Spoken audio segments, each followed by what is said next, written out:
What is going on? Man, happy whatever day it is to you. I think it's Wednesday. My calendar says it's Wednesday. uh, I don't sometimes know what day it is, I feel like.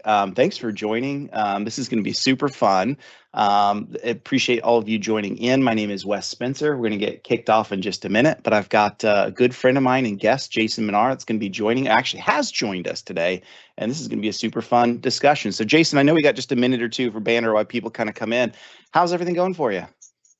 It's great. I'm glad you reiterated today was Wednesday. I too, as a CISO, was kind of second guessing whether this was Tuesday or Wednesday. Sometimes the Mm, days blur together.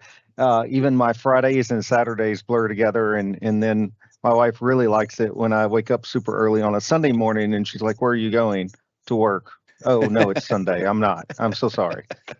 So I right? can I can I can definitely hear what you're saying when you're a little confused on what day it is, because Yes. sometimes it does seem like Groundhog Day in the security and education landscape and world that we live in.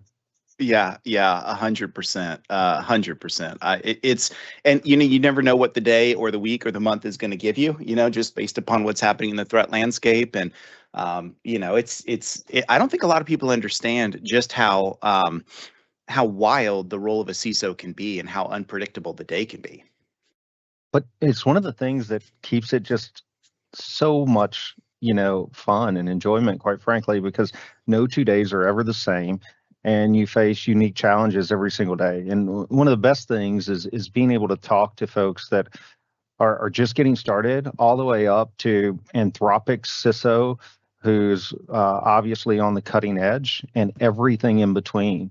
And so I feel just extremely blessed to not only be in the position, but to be able to talk to people like yourself and the Anthropic CISOs of the world, and those people that are just getting started on their MSP or MSSP journey.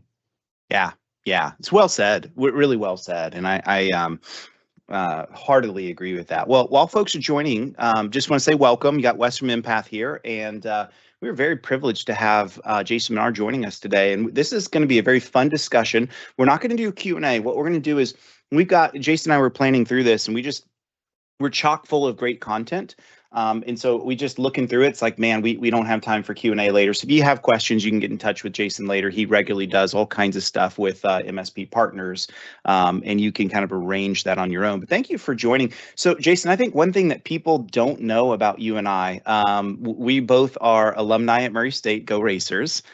We're both on the advisory board at Murray State, and it's been super fun over the years getting to know you really well and just working together with you at Murray State. So thanks for joining, and fellow Kentuckian. It's really good to be with you. So, likewise, and to provide some context for those listening, what that is it really gives us the ability, and especially Wes, with his great background and knowledge, to help shape what the curriculum looks like for those people that are looking to get into the career field of IT and security. And so, having true practitioners sit on that committee and to come together at least once a year and have those very robust discussions around what needs to be in that curriculum, I think has paid, huge dividends. So thank you for that. And, that's on everybody's own dime. Wes has been doing that for several years, and that's just one way in which he gives back to the community. Yeah, well, right back at you, brother, for sure. And it's been good striking up that friendship. You and I both had many times where we we just call one another. We're batting something off one another. What do you think about this? How do I handle that? What would you do in this situation? And to me, that's what battle buddies are all about. So I appreciate you being a battle buddy in my life, and all that you've Likewise. done on behalf of MSP partners. So cool. Well, let's jump right in, my friend. So those of you that are listening, Jason is going to just be sharing some of his thoughts and ideas and questions I've had for him about what does cybersecurity leadership really look like, and what can we glean from Jason and just your life and career. And so, Jason, I think the biggest question I want to open with is this one is just talk to us about some of the biggest strides you and your team have made since you've been at Kaseya. I know you've been there for a while now. You're not ankle deep anymore. Maybe you're neck deep. I don't know what it is, but talk to us about some of the biggest strides you've been working on, y'all have made. Yeah. So for historical context, I came from government service, 16 years in the FBI, probably worked about 1,000 different intrusions, all the way from Fortune 50 companies all the way down to, mom and pop organizations, and got to work alongside some of the greatest leaders around the world, not just here in the US, and also the largest companies around the world. And so when I got the opportunity to come here to Kaseya, it was very much similar to what happened in Target, where they had a distributed model of security, and they were wanting to centralize that and bring that all together. And that's exactly what I did as Kaseya's first CISO. And so how do you align and how do you centralize was a big part of the questions. And it really came down to like 3 common areas, right? You had to have visibility, you had to have the right prioritization, and you had to have accountability. And then how do you action those things, right? And in actioning those things, one of the things that we came up with very early on, especially with that distributed model going to a centralized model, was still having some of that distribution with security champions and having those throughout the organization. So making sure that we had key people in critical lines of sights in the development process, in the SDLC process, making sure that they were taking the best practices and actioning those, and making sure that they were educated on the best security practices and getting that education piece for that accountability model. And then it was coming together with the team of executives and finding out what is the prioritizations of the company, what is the most meaningful things, what are going to create the most impact, right? As purveyors of risk, as CISOs and security practitioners around the globe, that's ultimately what we want to do. And we want to make sure that we get the buy-in from the organization, which means talking to all the executives and making sure that we understand what is most important to them and what their individual crown jewels are. And to have a psychological understanding of where they're coming from when they say these things are most important, because in some cases they may be, and in some cases, once you start talking that through with the rest of the leadership team, they realize that they may have crown jewels in other areas that they didn't even realize the dependencies on.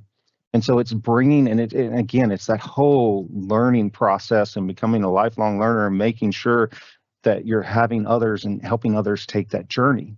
And then finally, it's that prioritization, right? It's making sure that you stay laser focused on the prioritization so that you can create meaningful traction and so that you can build on that. And so what that's allowed us to do, over the course of several years is build probably about 23 different security teams. And I won't be able to probably give them all credit and name them all, but development security teams, DevSecOps, application security. We have our VDP team, vulnerability team. We have application security team. We, of course, have the SOC, the CERT. We have security engineering, which helps us make sure that all our tool sets and security tool sets are not only set up correctly, right, and configured correctly, but are regularly updated and taken care of, and that we're getting the most out of them. And then that we're providing the business a lens of what we're providing as security right back. So it's not just a quote unquote cost center. So I could go on and on literally in the entire hour with this question only, because there's been so many strides. But I would say the cherry on top and the biggest thing that I'm most excited about is the continued buy-in from executive management and having that tone at the top and making sure that we have, company-wide security initiatives. That's just huge, right? And it's something that is meaningfully impactful on a regular basis and on an annual basis for the executive team to get together, have those security initiatives, and make sure we drive those to completion. Man, I love that. Absolutely love that. And, I think one of the things you mentioned that I think was so great in there is that element of accountability, and just making sure, I mean, with teams at large and that many, I really think at the end of the day, you've got to have some phenomenal deputies, some phenomenal people that carry the torch and are communicating downward and upward back to you and the executive team. It's got to be a critical component, that accountability piece. So it is, but there's also a trust factor, and I kind of give this Mm. analogy, and when we've talked before, I don't think I've ever shared this analogy, so I would love for you live to give me your feedback on it, whether you agree or disagree. But when you're managing, 40 plus products for a platform, I often think of security kind of like the air traffic controllers, right? They're not telling the pilots that are in the cockpit exactly what to do or how to fly the plane, but they're making sure that everyone is set up for a safe landing, a safe takeoff, and understand the rules, if you will, of that airspace so that they are as safe as possible to operate within that airspace. Yep. Yep. Okay. I do like that. I like that a lot. I think that gives some really clarity and good bounds for like what we're trying to accomplish and a good way to think about it. I love that. So I think you're right. I think we could go on and on and on. And so I want to kind of move on to maybe some of the other topics I've been itching to ask you. First of all, like when I think about Kaseya and I think about like I have a lot of friends there that have built some amazing things, right? Like you have the Vona High folks and you have the SaaS Alerts folks. I've gone way back with all of those folks and many others and True Methods. And like you guys really do have the best and most robust product offering. You just consider like everything that Kaseya brings to bear. One of the things I've heard private equity say all the time when I do these analyst calls is why is Kaseya so far ahead in their product suite offerings, right? Well, they've done a great job of very aggressively understanding where the market's going and understanding what needs to be in the portfolio suite for our partners, right? So the question I turn to you and I look at is, my goodness, like being a CISO of a bank where I came from, it's like, okay, I care about my bank. I got like it's my bank. You've got this juggling mix of you have your executive team and all of the concerns that they have. You have a huge product suite that you're managing and taking and working through. You've got thousands of MSP partners and thousands of their clients, and you even have the government over here as well. Like, how in the world does Jason Manar juggle all of those balls, and what does product security look like for you? Well, remember, we talked about that accountability piece. So it's not just Jason Manar, right? And we want to make sure that we preach that consistently throughout the organization when we're talking about the responsibility matrix and the model and how security is a team sport. And it truly is. And when you look at product security, you have to look at folks like Gray Knowlton, who is our VP of Infrastructure R&D and Engineering. He got up on stage at Connect and he talked quite a bit about security, product security, the investment in security. And it really starts with his collaboration along with all his deputies, all his VPs, with the SDLC integration, automation, and actually adaptation and adoption, quite frankly, because without his group adopting what is written in the SDLC, it's just words on a piece of paper. And so when you keep up with that, the key part of it, I think I previously mentioned, was those security champions.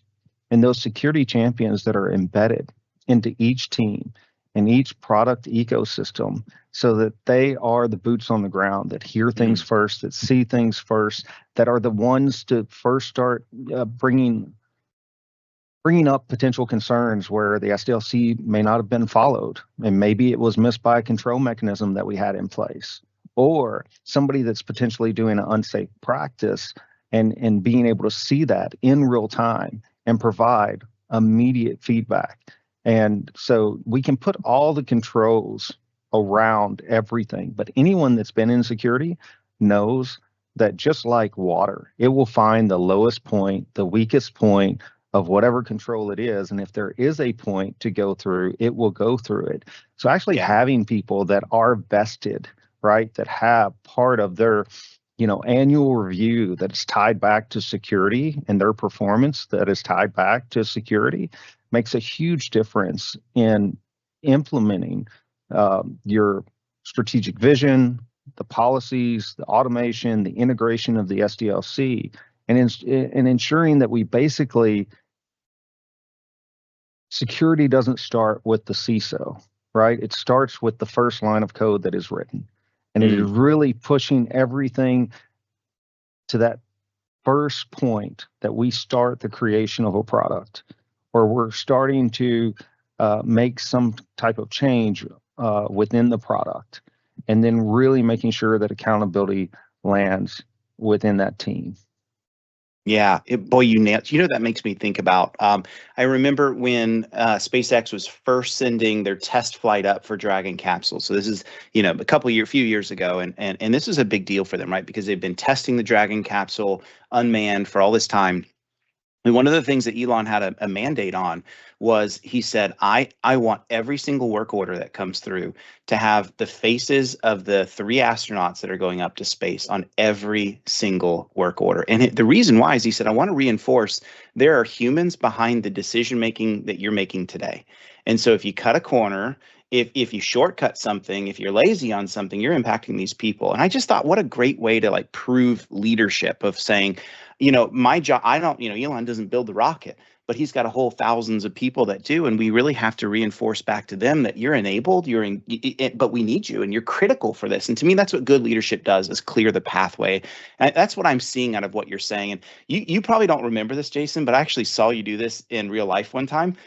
You and I were backstage in the green room. This is like a couple Kaseya Connects ago. And you and I were just sitting prepping. And one of your folks, so to get into the green room, you have to be like, it's very secure. There's a lot of ways you had checks to get back there, right? And one of your folks had stood up and kind of walked away for a meeting real quick, and you popped up and you saw that she didn't lock her laptop, and you walked over and you actually pulled her aside, said, hey, you didn't lock that laptop right there. And what I thought was so neat about that was not that you were nitpicking, but you were just showing to the entire Kaseya team, like, I care about the little things because I care about the big things. And yeah, we might be in a secure area that no one else is going to mess with it, but if you care, then you care everywhere else. And to me, that's the culture that real security leadership is bred from, is not attacking people, but just reminding them and saying, even in the small things in an area like that might most people just say, it's no big deal, she's right there and we're a secure area. You didn't. And I love that about you. I've loved how you kind of approached the whole team first approach and really kind of enabled them. I appreciate that. That means a lot. And no, you're right. I totally forgot about that until you brought it up. But I appreciate that more than you know. I wasn't planning on going there, but it just is what your commentary really clicked with me. I'm like, dude, he's right. He's definitely talking about that's right on the money.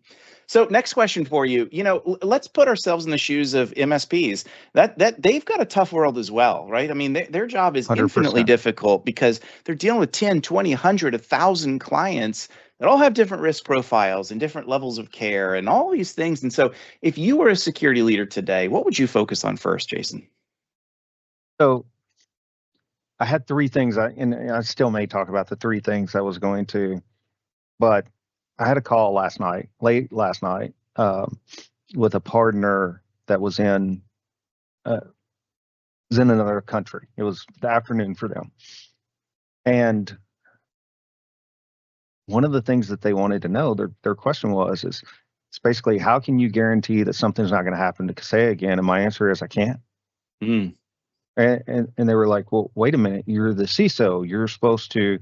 And I explained all the things that we do to prepare, the teams that we have. I said, I can't promise you that.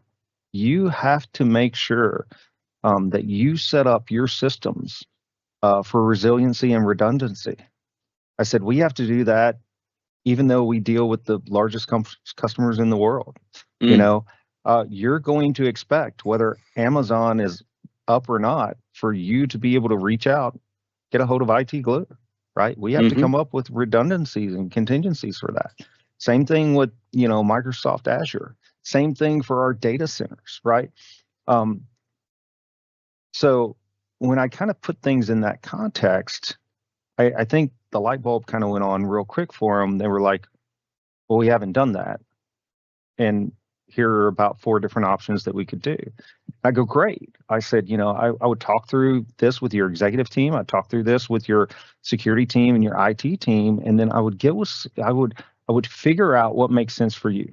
Because some people, it's okay, and they can go without services for 24 or 36 hours. There are other people that if they go without services for an 8-hour period, their entire business model is at jeopardy.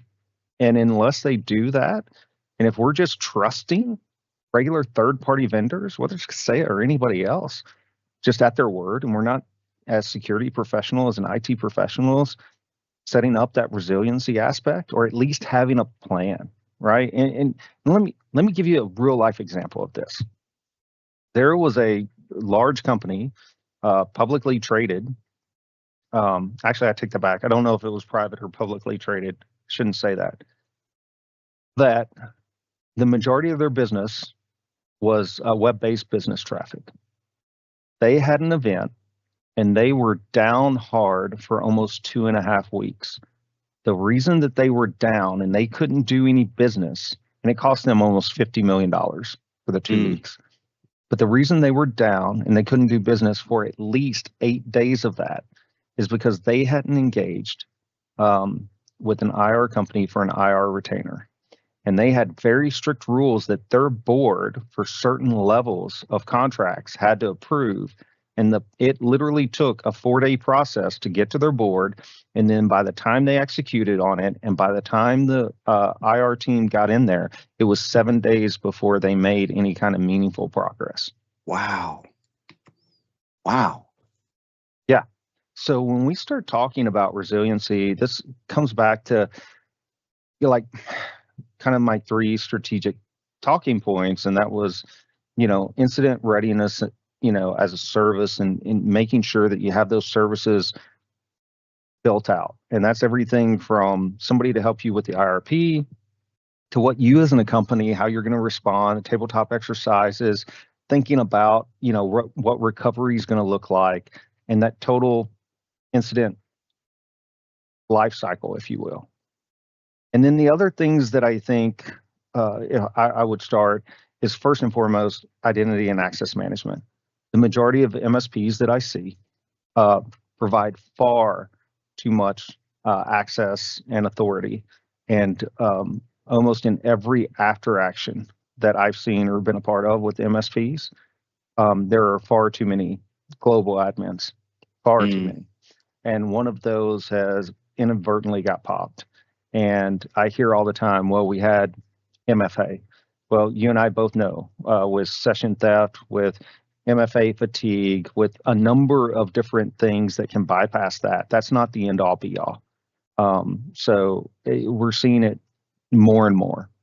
And then making sure that you have baseline controls across your environment, patching, EDR, backups, the basics. We still see MSPs, some of which that don't have the basics. And then we still see companies at large with the government contacts that I have that still don't have the basic patching, EDR, backup, monitoring, things that you would think in today's day and age are just table stakes.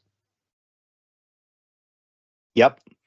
I think this is all right. And I love that you started with this concept of, we all wish that security were black and white. We all wish that there were guarantees. We all wish that they were immutable truths. But that is not the way risk works. It's not a cyber problem. That's a risk issue. Is that all things from a risk perspective you can't guarantee. We're both in Florida, and there's a hurricane that was originally barreling down at us, and now it's thank God it's curved away. But we can't stop that, and we can't stop the next one from coming, right? And I remember my days at Perch. I had a doctor that wanted to talk to me and said, look, man, my MSP says I need to buy this stuff. I'm not opposed to it. I understand I got to do it. I'm not excited about the money. He said, my only question for you is, he said, can you guarantee to me that I'm not going to have a cyber incident if I buy this, because it's expensive? And I said, I really can't do that. I said, I wish I could do that. And there are vendors out there that would tell you yes. But I said, if I came to your clinic today and I said, I'm going to come in and get a CAT scan every single year, are you going to guarantee I'm not going to get cancer? And he kind of thought about it and he goes, I see your point. I'm like, this is what we're doing. It's best practice, right? It's defensibility. It's building towards resilience. So I love what you said there, because that's the language that an MSP needs to have. And I think you're correct that MSPs, when you look at the aftermath, sometimes we say we're good, but, as you said, privilege management, thinking about some of the basics that we need to have done, we need to buckle down and get those things done, and not just say they're done, but really make sure that we've really applied best practice where we've gone. So it's well said. Let's move on. So, given this is the other question I've been itching to ask you is, you just glance that you were over at FBI, right? I would love to know, given your background at FBI, given your background at Kaseya and the large footprint both of those have, what's happening at the federal levels around cybersecurity that you think MSPs need to know about that they might not? Yeah. So you and I, we had talked about this, and I went and I asked some more of my colleagues, and I said, what's coming that's going to really have teeth and change the landscape out there, right?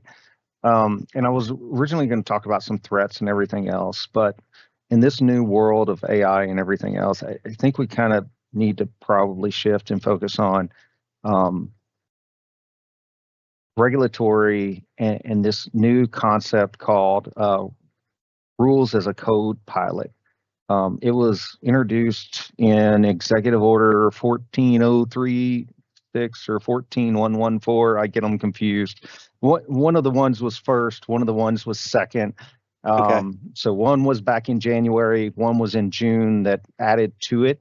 And what this is this is an executive order that takes FedRAMP and NIST framework, and it says, okay, we're going to pilot, like a way in which we take it away from human text and put it to like machine readable logic.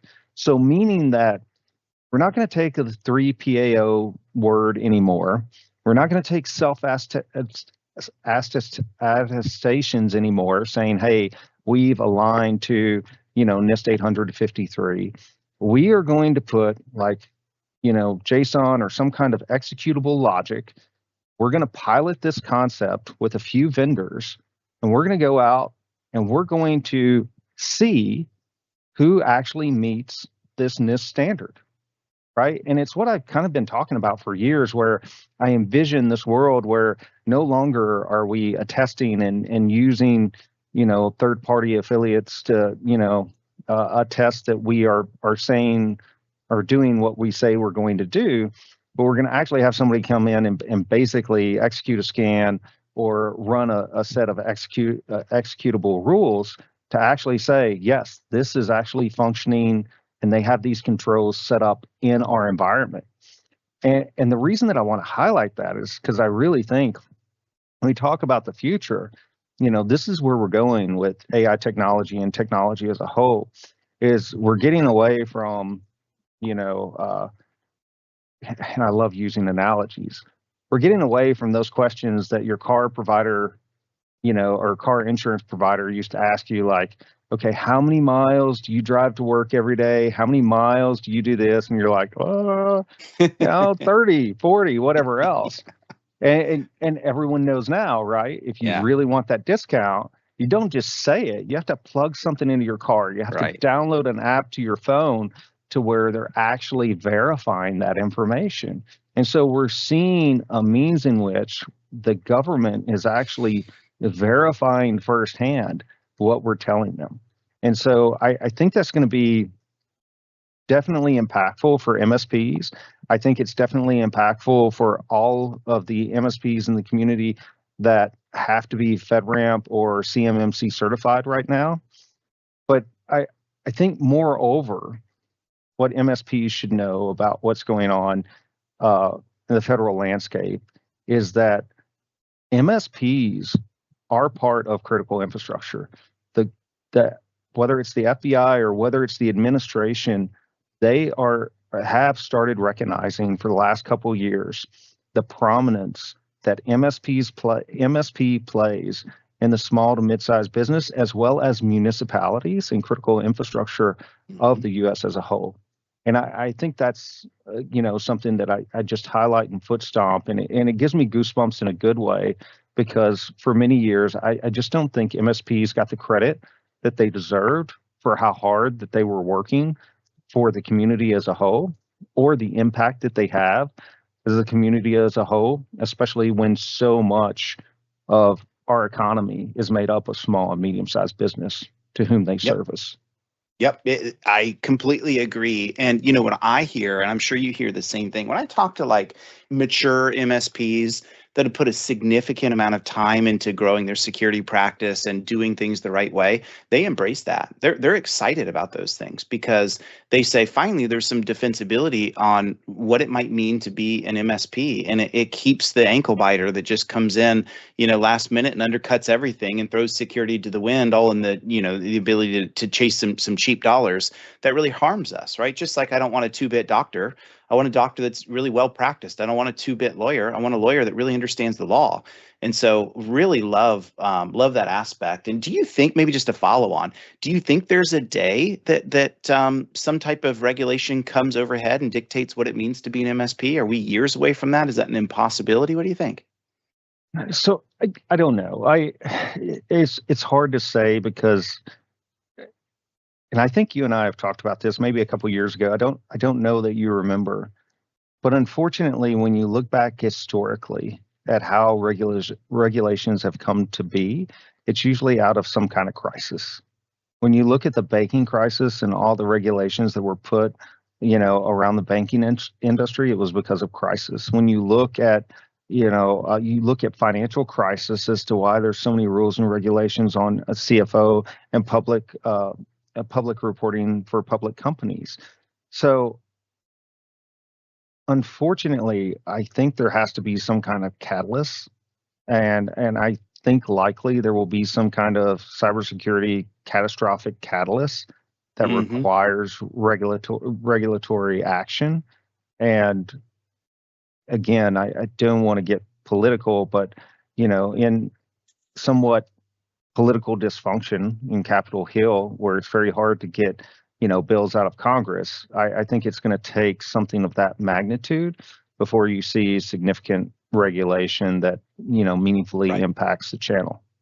Right. So unfortunately, it's one of those things where, God forbid, no one wants that to happen. But actually, I don't tend, I fully agree with you. I get asked the same question. That's exactly how I answer it, is like, be careful what you wish for.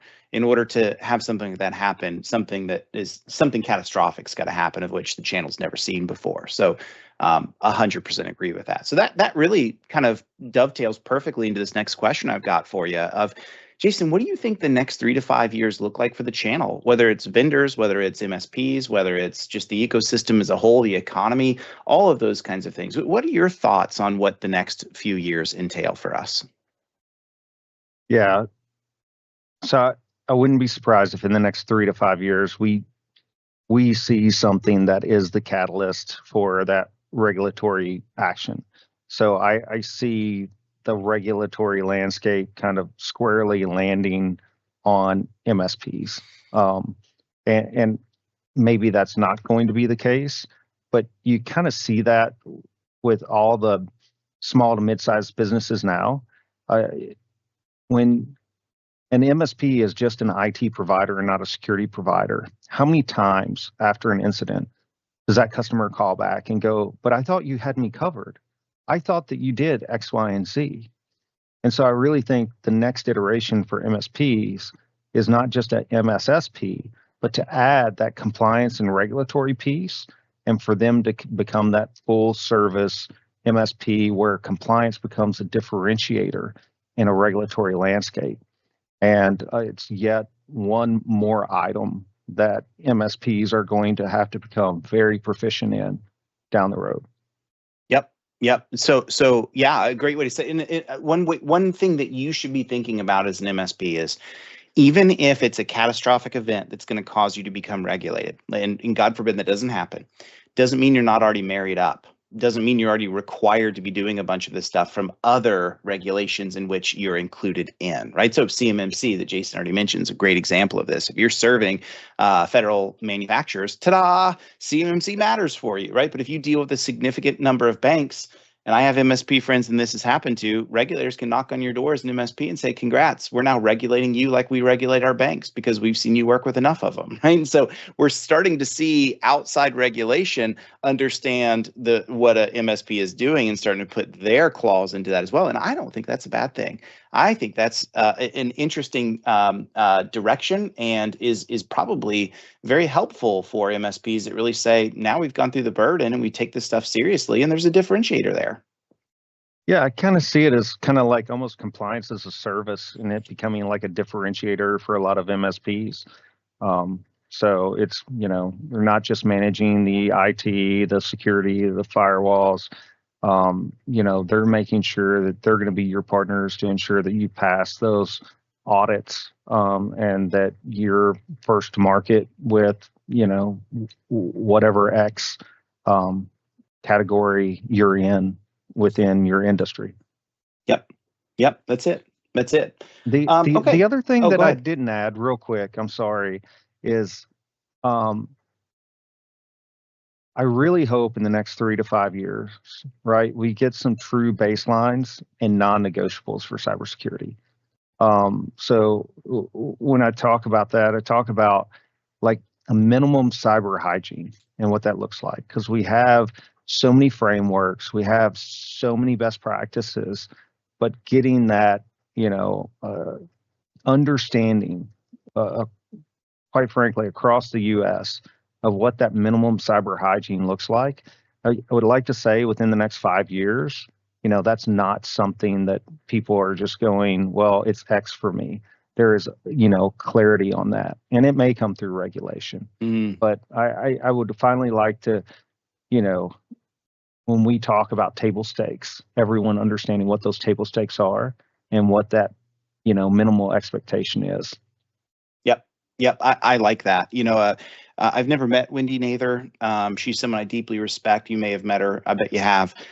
She coined that term, cybersecurity poverty line, and I think it's a helpful way to look at it, to say, what is the actual poverty line, and what does it take to stay above it? And yeah, I'm with you. I wish we could get to a stage where that could be well defined. I think cyber insurance has their statements on it, but they're not unified from one carrier to the next, right? Each regulation is a little focused in different areas. And to me, that's one of the frustrations that a security practitioner has to deal with, is what exactly is that thin red line of the poverty line? So and it's not been directly expressed. Can I turn the tables and kind of ask you a question a little bit here, Yeah, Wes? of course. So, and I don't know whether you've seen this or not, but in talking about this, one of the thoughts that just kind of popped into my head, and maybe MSPs are doing this, is I'm all about change from all levels. And I'm just wondering in my mind, as we're talking about this, how MSPs can potentially change this for their customer base. And I'm wondering about health scorecards, or scorecards that shows them in their area, even if it's just what the MSP knows about. Like, here's our customer base, and XYZ rank in our 20th percentile. You're amazing. This is why you're amazing, and these are probably the benefits.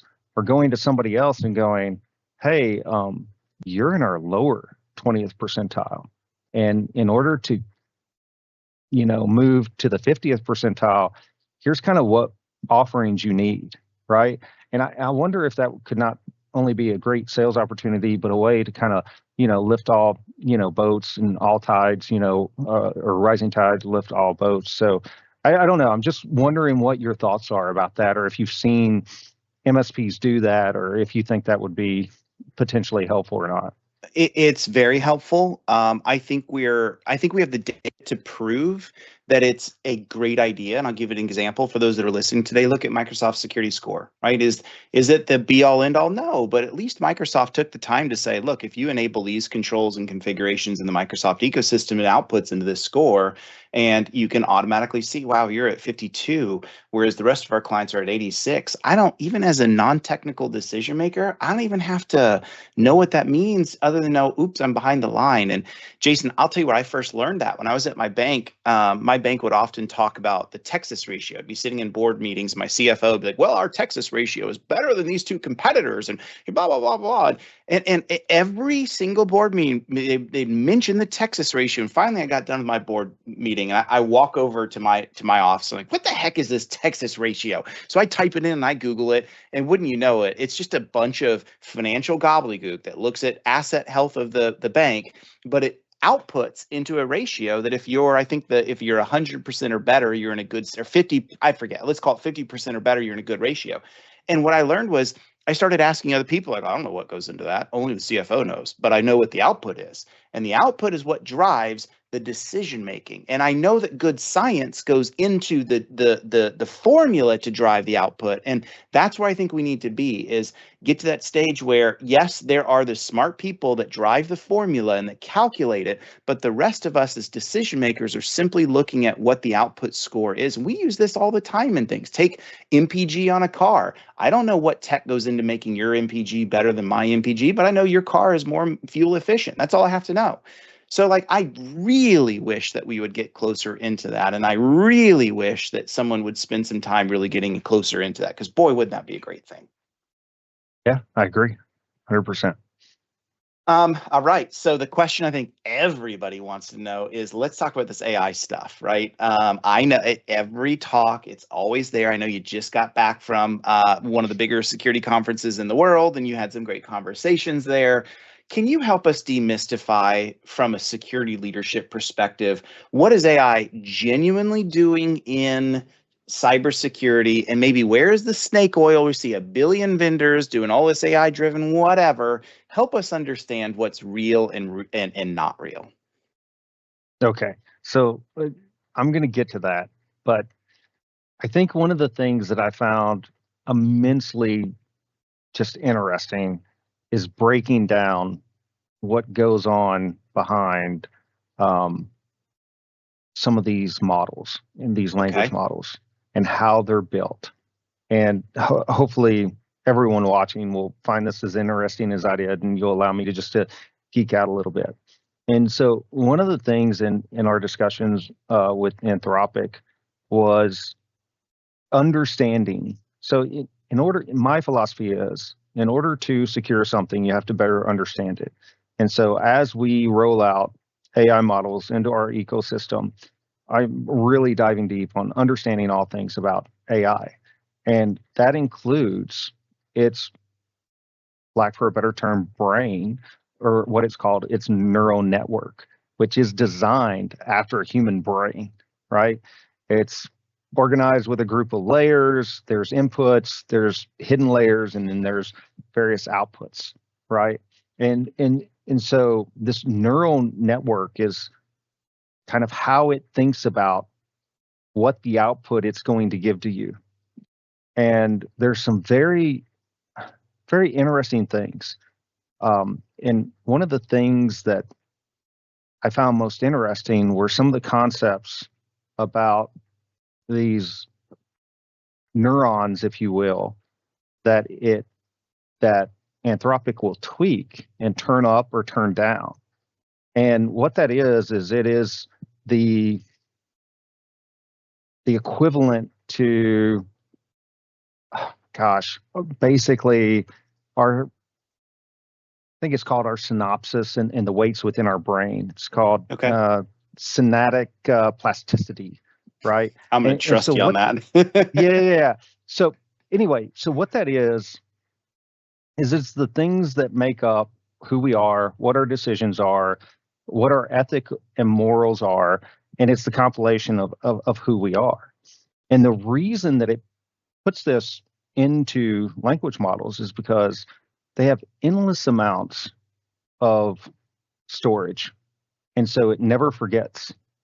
And then just the concept of why it would be good for a computer or a language model to forget is because we're so reliant on cooperativeness. And if I remember that Wes told me something wrong 2 different times, I may all of a sudden not listen to Wes because I'm going to think he's going to be wrong the 3rd time, and I'm going to give a higher prioritization to something that might not be as wise as Wes. And so they're literally going in and tweaking these nodes within the AI to get the outputs that are more human-like. So it's collaborative, so that it's cooperative, so that it is, so it has better answers. And it's just very interesting how it goes on. And then when you're really pushing as to why it's done like that, It's because of some of the, and I'm hoping everyone that's listening understands the term jailbreak, but some of the jailbreak scenarios that have happened with AI where it didn't have various components of empathy, understanding, and where it would, for lack of a better term, go rogue. So all that was super interesting. And I say all that to kind of go to here. What is hype and what's not? There is no doubt that the magnitudes of which AI is getting faster, better, and smarter far exceed anything that we've seen in the technological landscape within the last, I would say, 100 years probably. It literally is getting on magnitude. It is magnitudes better like every time we come out with a model. So what does that mean? That means higher efficiency for the current workforce. That's going on right now. Like, we're using AI to find new and innovative ways to compress data that literally saves us hundreds of thousands or millions of dollars in log ingestion. That's happening today. We're using AI to more quickly aggregate data that our SOC can look at in a more meaningful way in minutes versus an hour. That's going on today, right? Our workforce is using that to compile, certain messages or certain information, within Kaseya so that we can better communicate to each other. Again, helping with efficiencies. And then what we're trying to do within Kaseya is make sure that with all the data that we have, that we're providing the customer within the Kaseya ecosystem so that they can, leverage an LLM to ask within their own Kaseya environment, hey, go get me X data, and it can go get that. And you're not having to perform command prompts. You're not having to change windows. You're not having to do this. So I think there's not hype around the efficiencies and time that it saves. And I think it makes everyone so much better. The other thing that I think it helps is I think it helps greatly with research, education. I think it helps when we're talking about code and being able to quickly scan and aggregate various vulnerabilities that may be within code. So all those things are going on today, right? I don't see it displacing, right, half of the workforce immediately. I do see in the future potentially it replacing lower level, entry level, jobs. And one of the things that Anthropic is doing is testing that right now in their security environment, which was very interesting to hear that use case and hear how they're doing. So it's not all just hype. It is very meaningful. There are also some very scary components because if we haven't done the basics with our data, which means classification of data, which means tagging our data, it is very likely that AI will have access to data that it shouldn't have. Exactly. And then we're going to get in trouble with regulatory bodies. We're going to possibly leak information that we don't want to leak. And so it comes back to what we were saying just a few minutes ago, where we have to have a baseline of table stakes and understanding. And unfortunately, there are so many businesses and executives that don't understand that and just want to bolt on, AI or an LLM within their environment without doing all the work required to make sure that they have their baseline data secure, properly tagged, and that you properly configured that AI tool within your ecosystem. I hope everyone listen. Hopefully, I'm sorry, I really geeked out and I probably went astray and lost some of our viewership, and I apologize, but I find just the neural net and the understanding of the LLM brain, if you will, just so unique, so interesting, and it's just I just love it. I just think it's really, really cool. It's almost science fiction. Yeah, right. And what's that quote? Something sufficiently advanced is indistinguishable from magic.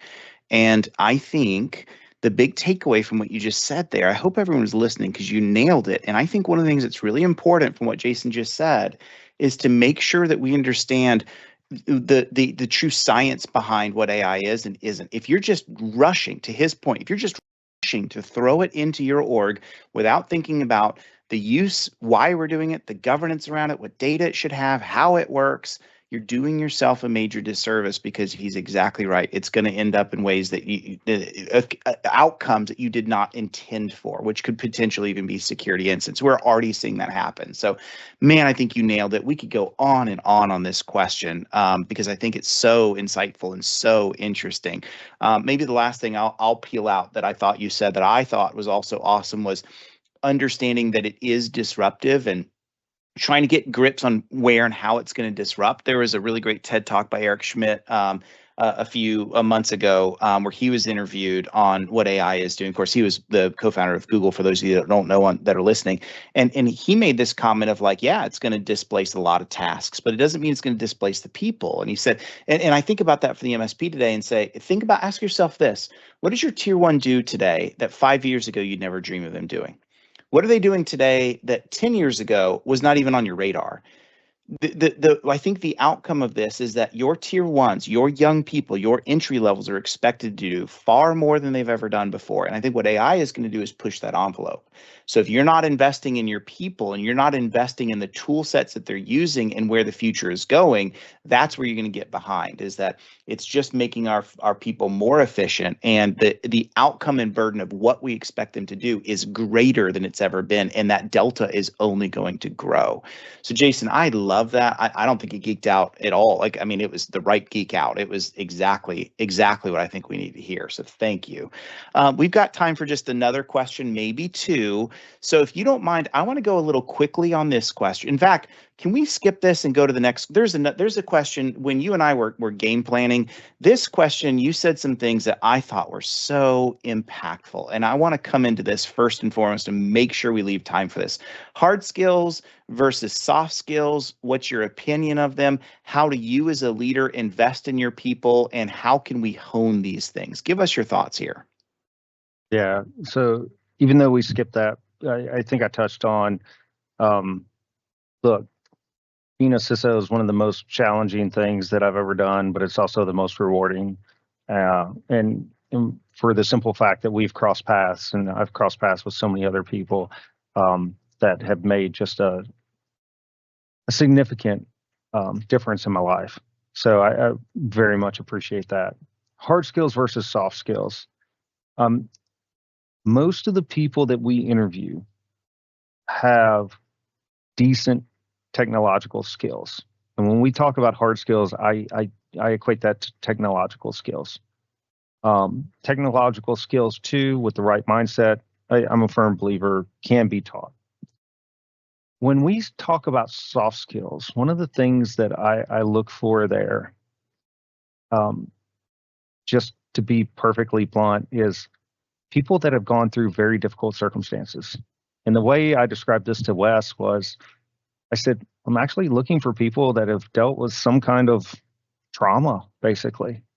And one of the most important questions that we ask in our interview, and we challenge people on, is what is the most difficult thing that they've ever had to deal with?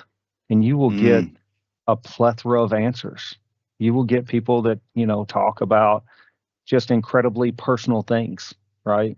Certain people that they've lost, or certain positions that they've been in, or things where they had to take care of family members and they have been extremely resilient. There's also people that have gone through great technical and emotional challenges at work, where they've spun up whole security systems, where they have had to convince leaders of the importance of projects, plans, and everything else. So it doesn't just have to be this personal tragedy, but there can be tragedies at work where you lose entire leaderships and you have to step up, or where you lose direction and you're finding that you're setting your own direction and path, we've heard a number of answers, but what we don't take is we don't take someone going, oh, I had this really hard project at school and I did X, or I was given this really hard task at work and we did that. And my immediate response will be, I really appreciate that, but I'll stop them, right? Because it does you no good if you're not getting what you need out of the interview. So I'll stop them immediately and I'll say, look, one of the most challenging things I ever went through, and I'll give them both a personal one where I've had personal loss and tragedy and trials, and then I'll talk about something I had to overcome at work, and I've got literally a 60-second clip on that. In the FBI, gone through many investigative as well as interviewing classes, and it's called give to get. You're providing an example, but you're also giving someone examples and giving them the freedom to open up to you. So I found it to be a great indicator of how much care, effort, and, if you will, grit someone's going to have and bring to the table and the job. And if they have the majority of the hard skills, we will create a plan to give them the rest of the hard skills. But we find it very important that you have to make sure that they are the type of person, and especially as we were building out the program. I mean, so many people are used to being, single-threaded in cybersecurity. And when you're building out a program, and especially in an MSP, sometimes you have to wear multiple hats. And someone that doesn't have those soft skills and doesn't have those resilient qualities and doesn't understand how to communicate is going to find it immensely challenging to be successful within those environments. Mm. Mm. I think of diamonds, and they're only forged in great pressure, right? And yeah, we now have lab pressure diamonds. It's fake pressure. It's pressure, but it's fake, right? And it's like, yeah, you're looking for those diamonds because it's the pressure that outputs into the growth. Man, we can end on that, and I think we're basically going to have to. Can you give me just one last, maybe in a minute, maybe 60, 70 seconds? How do you personally avoid burnout in this kind of job that's nonstop high stress? Yeah, look, in 60 seconds, you have to reach out to people. And Wes, you've been one of those people. I remember probably about 6-8 months ago, we hadn't talked in 6, 7, 8 months. And I called you up out of the blue, and I was having an issue, and we talked for about an hour. Mm-hmm. And I can't tell you how many times I've almost stopped myself from doing that. And the question that I always had for myself is, how would I react if someone reached out to me in a similar way? And whenever I frame it that way, I would be honored if somebody cared enough about me to reach out, and they have, but to reach out and say, hey, I'm going through something. I'd like to talk it out, or I'd like you to just listen, or I'd like your advice, whatever that may be. I've always found it an honor to be on the other side of that phone. And the way that I view it is that if I don't give somebody that same opportunity, I'm taking that feeling away from them. And so the way that I got on the phone with you was I rationalized that by saying, hey, I'm taking a wonderful experience and opportunity away from Wes if I don't reach out to him.